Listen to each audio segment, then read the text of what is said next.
welcome to Amrita by the Book. My name is Amrita, and today I'm going to be doing my February wrap up. And I usually don't do TBRs and wrap ups. It's not because I don't like them. I really enjoy seeing what other people are up to. I don't do TBRs because I'm a mood reader and it always sounds like I'm lying. Like, I can tell you the general pool of books from which I'm hoping to find my next read, but it is entirely possible for me to just wake up one morning and just jettison the entire thing and just find something absolutely new. So it doesn't make much sense for me to be like, oh well, here are the books that I'm going to be reading for the month of March, and then it turns out that I didn't read any of those. So that doesn't really work for me. And then for the wrap-ups, what happens is that I put out 2 videos every week. So it doesn't make a lot of sense for me to be talking about all the books that I'm reading throughout the month and then also do a wrap up at the end of the month. At least it doesn't make sense for me, but I've been having a couple of conversations with different people in my life about the things that we read and the value judgments that we attach to it. And I realized that a lot of people who come to my channel might think that I only read certain levels or kinds of books, and that's not actually strictly true. I read a wide range of books, from like high literature to the most trash things that I can find, and I enjoy both of those. Like, I have no value judgments to make whatsoever, apart from the fact, did I enjoy it? Did I find it enjoyable to read? Like, that's all I really attach to those things. And a lot of my books that I don't talk about on BookTube are actually posted on my Instagram account, and I like to have that separation just because I don't like to repeat things on both channels, because then it just becomes, it's just weird, and in that case I'd rather just delete one of the two. So I kind of have a separation between the 2 social accounts, and on my Instagram you'll find short reviews, you'll find little reels that I do, like, it's just very different out there.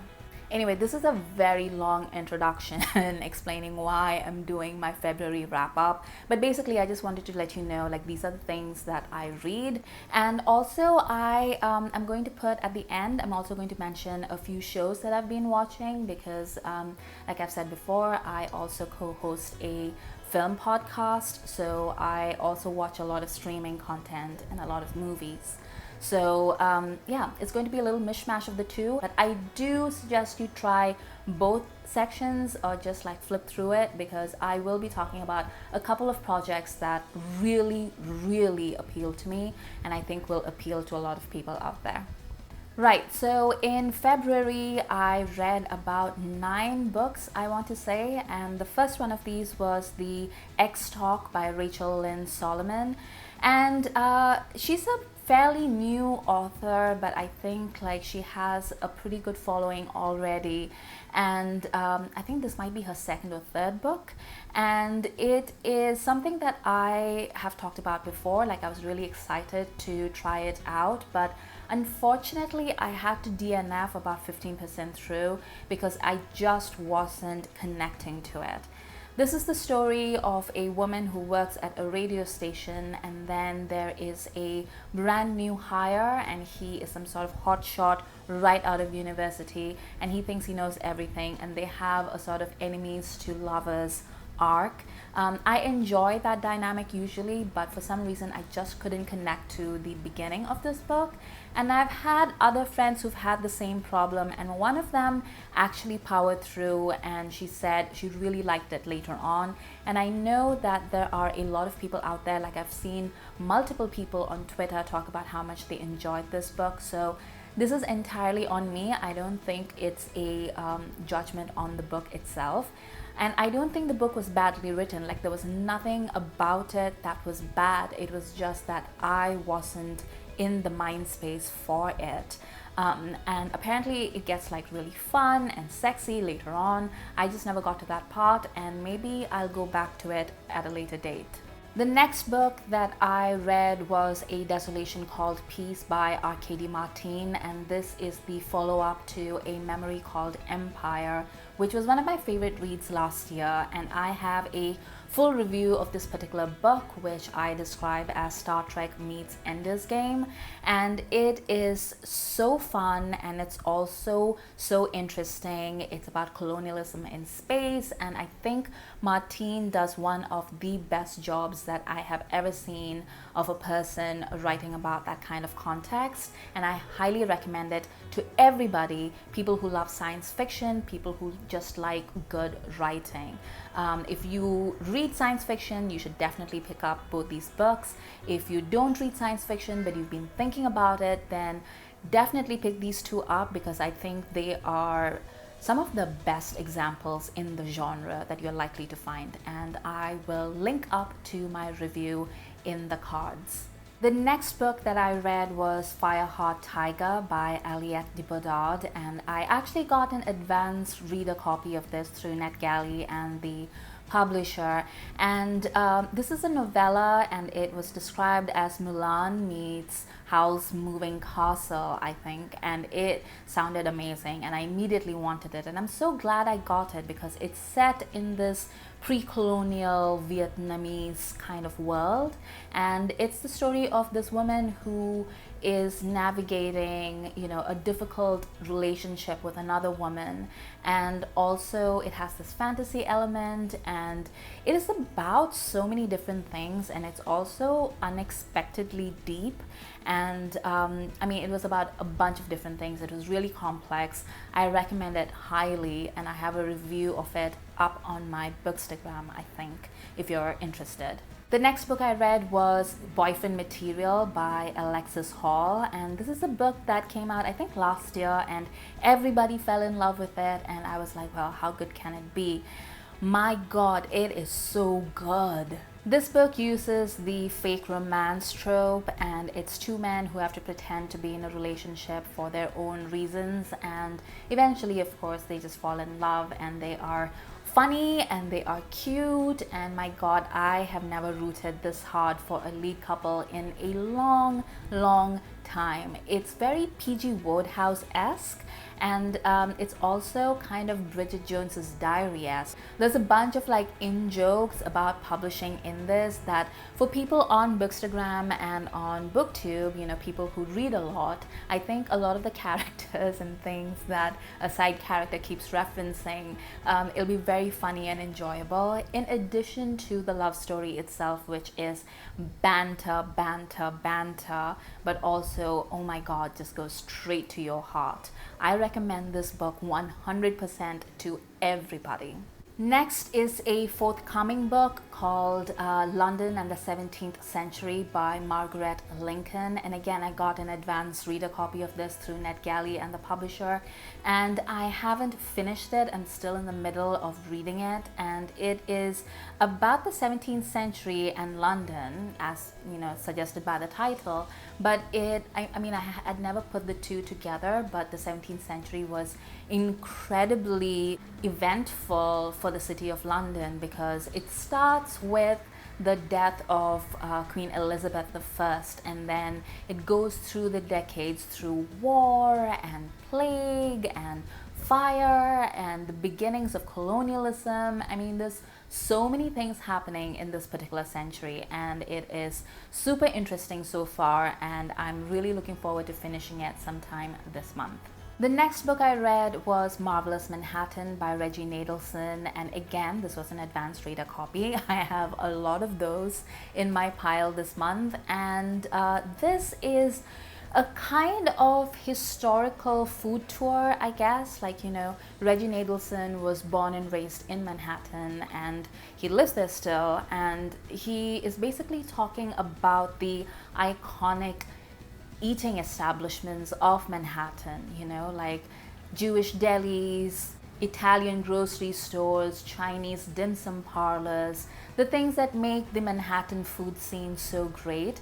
And he moves from the places that he went to as a child to places that he discovered as an adult, and it's sort of a history of Manhattan and of New York City, in addition to being a tour of these different eating places and why their food is so great.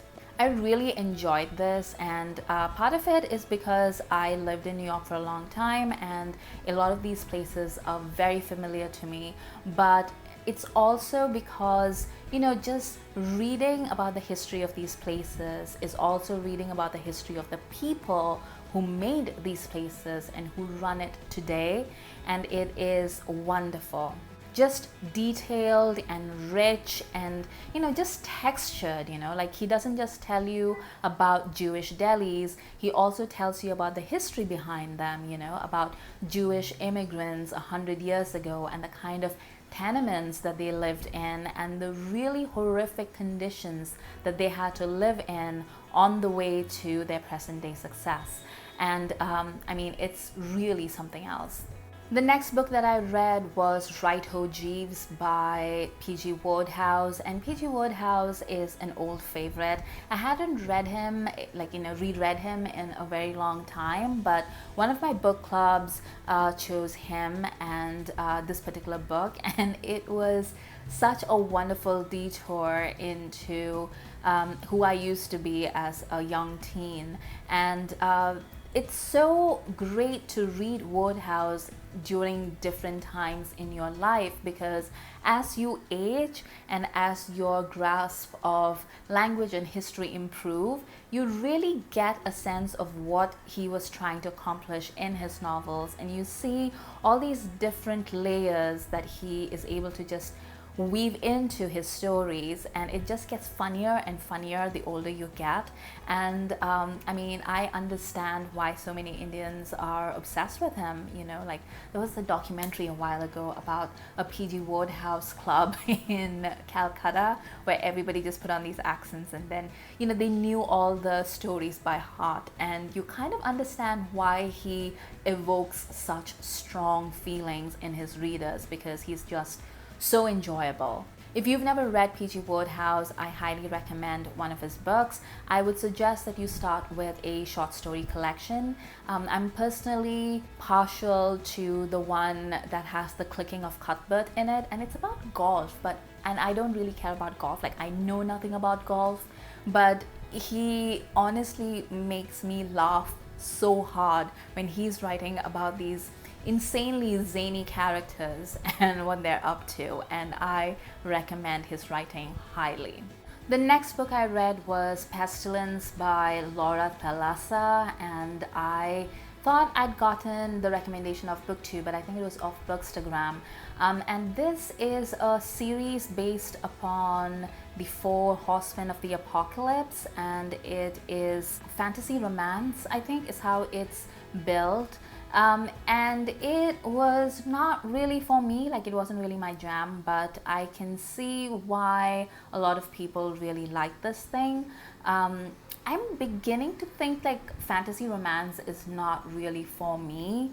I keep wanting it to be different or go off on a different tangent, and I don't think I'm supposed to do that. And I suspect I'm being unfair to the genre, so I think I might just have to put it aside for a bit. The last book that I read in the month of February was The Witch's Heart by Genevieve Cornichek, and can I just tell you that I love this book, like love this book. I'm not sure what I expected going in, because it sounded like it was going to be emotional and beautiful, and it was.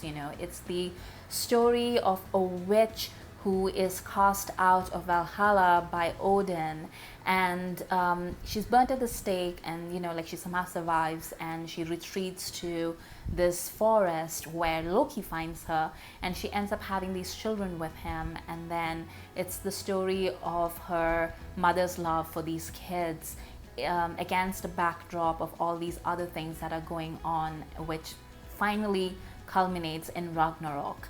And I came to the end of this book and I sat down and I cried. And it's been a long time since a book drove me to tears. But I, like every time I think about it, like I'm thinking of like specific scenes, and I'm not thinking too deeply about it, because when I do, I just start sobbing. Like it absolutely destroyed me in a very good way, because over the past year I haven't been especially looking for sad material, and this isn't really sad material, I wouldn't say. I think it's just so beautiful, and Genevieve Cornichek just manages to add so many different layers and build up her story. I mean, this is a talent that we should all be looking out for. I love this book. I would recommend this to anyone, but I am going to say that this book is going to stab out your heart, just like it did to The Witch. So those were the books that I saw in February, and now I just want to talk about a few movies and shows that I watched in February.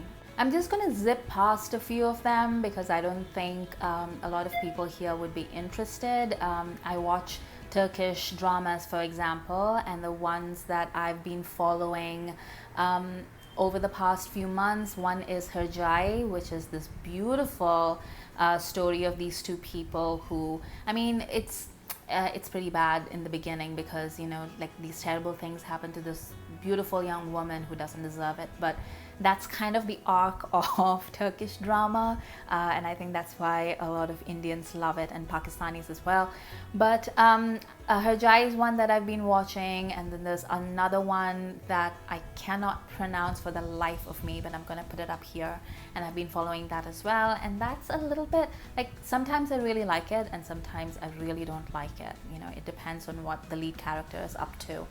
And then I've also been watching movies for the podcast. If you're interested, then the podcast is linked down below, and you can see the films that we've been discussing. There's been Hum Dil De Chuke Sanam, which is a very classic Bollywood film. There was Har Dil Jo Pyar Karega, which is a remake of While You Were Sleeping, starring Sandra Bullock.